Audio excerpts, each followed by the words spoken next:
दोस्तों, आत्मा के ऊपर बात करते करते हम इस चैनल में आज एक नए विषय पर बात करने जा रहे हैं। एक सवाल बहुत सारे प्रश्नकर्ताओं के मन में जो अक्सर उठता है कि आत्मा में कितनी शक्ति होती है। अब इस बारे में बहुत से लोगों की अलग अलग राय है। एक वर्ग ये मानता है कि आत्मा में इतनी शक्ति होती है कि इंसान जितना सोच भी नहीं सकता।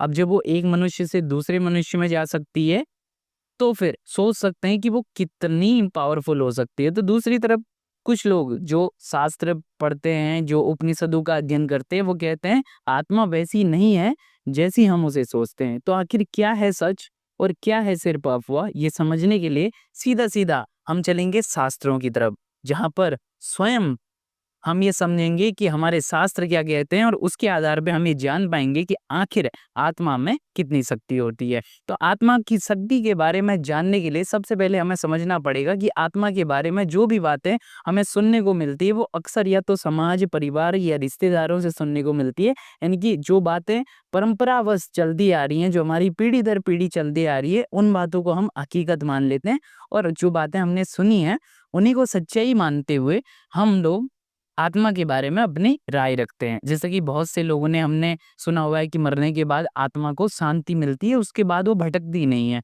ना?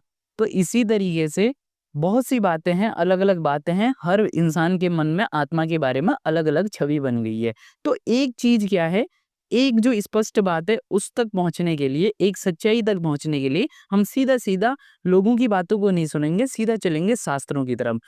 तो कहते हैं कि आत्मा के बारे में जानना है तो वेदों को पढ़िए, क्योंकि वेदों में सबसे पहली बार आत्मा का उल्लेख किया गया था। तो जब हम बात करते हैं वेदों की, तो वेदों के 2 भाग हैं। पहला है ज्ञान कांड, दूसरा है कर्म कांड। कर्म कांड में वो सारी चीज़ें आती हैं जो कि पूजा, यज्ञ, हवन इत्यादि जो भी अनुष्ठान हम होते देखते हैं धर्म के नाम पर, वो सारी चीज़ें पंडितों द्वारा, ब्राह्मणों द्वारा जो हमारे समाज में की जाती हैं, वो सारी कर्म कांड के अंतर्गत वो विधियाँ आती हैं। दूसरा है ज्ञान कांड। अब ज्ञान कांड में कुछ भी ऐसा कोई भी विधि बताई नहीं गई है, कोई भी कर्म करने का तरीका बताया नहीं गया है। वहाँ बिल्कुल भी नहीं कहा गया है कि क्या नियम होने चाहिए, क्या करने चाहिए। वहाँ पर ज्ञान ज्ञान के माध्यम से हमें समझाया गया है कि आखिर धर्म क्या है।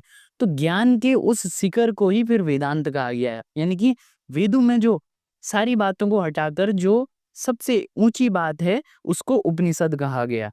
आपने सुना होगा कि उपनिषद, वेद दोनों का संबंध एक जैसा होता है। तो वेदों में जो बहुत ही महत्वपूर्ण ज्ञान था, यानी कि जो कर्मकांड से परे हटकर जो ऊँची बात थी, जो सभी के लिए थी, जो किसी भी वर्ग, जाति विशेष के लिए नहीं थी, बल्कि सभी के लिए थी, उस ज्ञान को कहा गया कि ये वेदों का शिखर है। यानी कि वेदों में जो सबसे ऊँची, सबसे महत्वपूर्ण बात है, वो हमें मिल जाती है उपनिषदों में।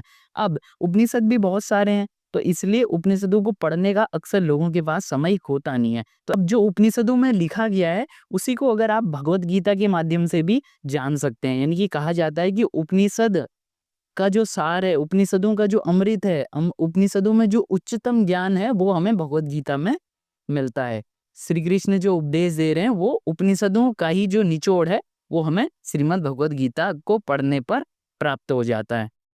अब सीधे-सीधे हम चलते हैं भगवद गीता में, जहाँ आत्मा के बारे में स्वयं श्री कृष्ण हमको क्या बतला रहे हैं, समझने की कोशिश करते हैं। तो अध्याय 2 20वां श्लोक श्री कृष्ण कहते हैं, आत्मा किसी काल में भी न तो जन्मता है और न मरता ही है, तथा न यह उत्पन्न होकर फिर होने वाला ही है, क्योंकि आत्मा अजन्मा, नित्य, सनातन और पुरातन है। शरीर के मारे जाने पर भी यह मारा नहीं जाता।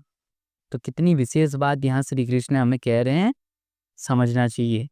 फिर इसी अध्याय में 23वां श्लोक कहता है, आत्मा को शस्त्र नहीं काट सकते, आग नहीं जला सकती, जल गला नहीं सकता, वायु सुखा नहीं सकती, क्योंकि यह आत्मा अच्छेद्य, अक्लेद्य और निसंदेह है, अशोष्य है, नित्य है, सर्वव्यापी है, अचल है, स्थिर है, सनातन है। अब आत्मा क्या है? स्थिर है, सनातन है, जिसको कभी मिटाया नहीं जा सकता, जिसको कभी दोबारा से पैदा नहीं किया जा सकता। अब आप स्वयं सोचिए कि वाक़ई पावरफुल तो है वो इतनी पावरफुल है कि उसको रिक्रिएट नहीं किया जा सकता।